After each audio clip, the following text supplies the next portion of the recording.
ప్రపంచంలో కల్లోల వాతావరణం, బంగారం వెండి ధరల మెరుపులు, విలువలాడుతున్న మధ్యతరగతి జీవులు. ఈ నేపథ్యంలో బడ్జెట్పై భారీ అంచనాలే ఉన్నాయి. ఇన్కమ్ ట్యాక్స్ మినహాయింపు పరిమితి పెంచాలని వేతన జీవులు కోరుతూ ఉండగా కార్పొరేట్ ట్యాక్స్ తగ్గించాలంటున్న ఈ కంపెనీలు. అసలు బడ్జెట్ పద్దు ఎలా ఉండబోతోంది?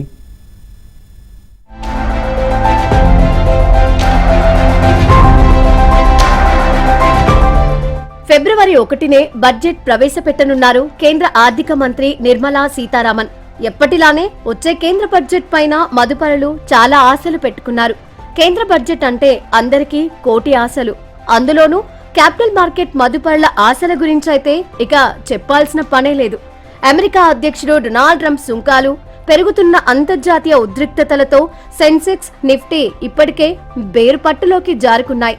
కేంద్ర బడ్జెట్ అనగానే సామాన్యుడి నుంచి కార్పొరేట్ దిగ్గజాల వరకు అందరూ ఆసక్తిగా ఎదురు చూసేది ఆదాయపు పన్ను రాయితీల గురించే. బడ్జెట్ 2025లో పన్ను మినహాయింపులు పొందిన పన్ను చెల్లింపుదారులు ఇప్పుడు రాబోయే బడ్జెట్ 2026లో కూడా ప్రభుత్వం మరిన్ని ఊరటనిచ్చే నిర్ణయాలు తీసుకుంటుందని ఆశగా ఎదురుచూస్తున్నారు. తాజా పరిణామాలను గమనిస్తున్న ఆర్థిక నిపుణులు మాత్రం ఈసారి ప్రత్యక్ష పన్నుల విషయంలో భారీ మార్పులుండే అవకాశం తక్కువని అభిప్రాయపడుతున్నారు.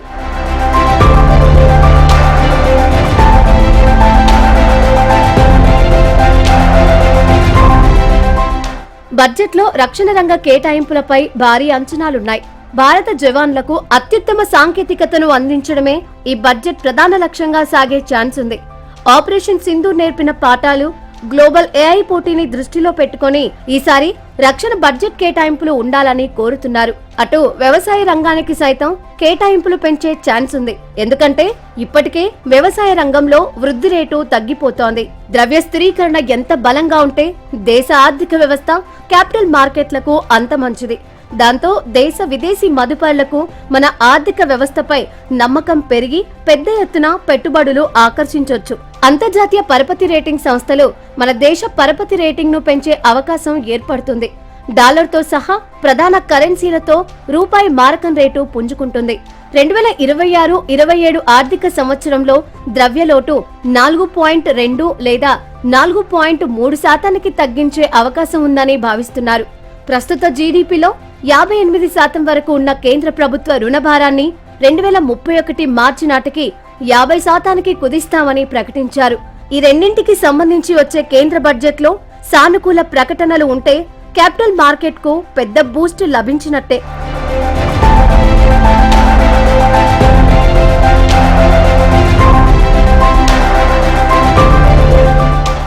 ద్రవ్యలోటు, రుణభారాన్ని కట్టడి చేయడం ఎంత ముఖ్యమో ఆర్థిక వ్యవస్థకు పెట్టుబడులు అంతే ముఖ్యం. ఎన్ని రాయితీలు ఇచ్చినా కోవిడ్ తర్వాత ప్రైవేట్ పెట్టుబడులు పెరగడం లేదు. ఐటీ, డేటా సెంటర్లు, జీసీసీలు, స్టార్టప్స్ లో తప్ప ఇతర రంగాల్లో పెద్దగా ప్రైవేట్ పెట్టుబడులు లేవు.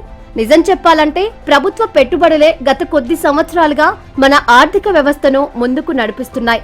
వచ్చే కేంద్ర బడ్జెట్ లోనూ మౌలిక, రక్షణ, విద్యుత్, తయారీ రంగాలకు ప్రభుత్వం పెద్ద ఎత్తున కేటాయింపులు చేసే అవకాశం ఉందని మదుపరుల అంచనా.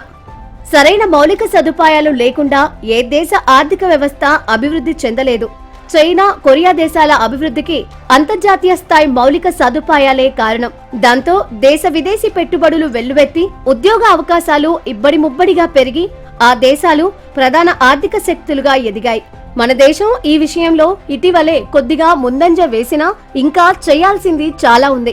ఈ సమస్యను అధిగమించేందుకు వచ్చే కేంద్ర బడ్జెట్ లో మౌలిక సదుపాయాల రంగానికి ఆర్థిక మంత్రి మరిన్ని నిధులు కేటాయించాలంటున్నారు నిపుణులు. ఇన్ఫ్రా ఇన్వెస్ట్మెంట్ ట్రస్ట్ కు ప్రత్యేక పన్ను రాయితీలు ఇవ్వాలని కోరుతున్నారు. బడ్జెట్ లో మౌలిక సదుపాయాలకు పెద్దపీట వేస్తే అది పరోక్షంగా సిమెంట్, స్టీల్, భవన నిర్మాణ సామాగ్రి తయారీ కంపెనీలకు మేలు చేస్తుంది.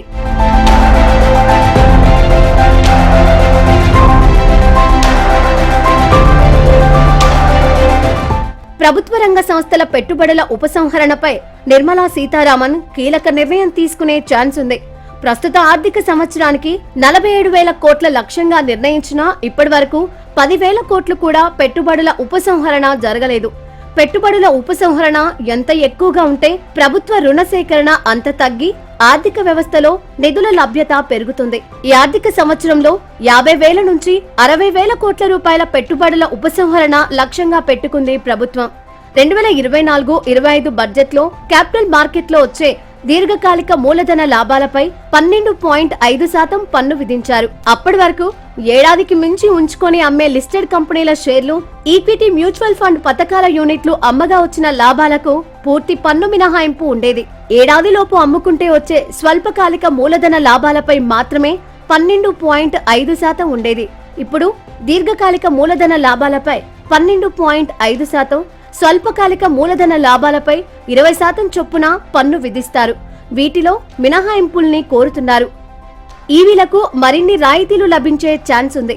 పర్యావరణ హితమే లక్ష్యంగా పనిచేస్తోంది. హోమ్ లోన్స్ పై లభించే పన్ను రాయితీని పెంచాలని కోరుతున్నారు. మరో 2-3 నెలల్లో తమిళనాడు, పశ్చిమ బెంగాల్, అస్సాం, కేరళ అసెంబ్లీ ఎన్నికలు జరగనున్నాయి. వీటిని దృష్టిలో పెట్టుకుని బడ్జెట్ ఉండొచ్చని భావిస్తున్నారు. ఎన్నికల్లో విజయమే లక్ష్యంగా పెట్టుకుంది బీజేపీ.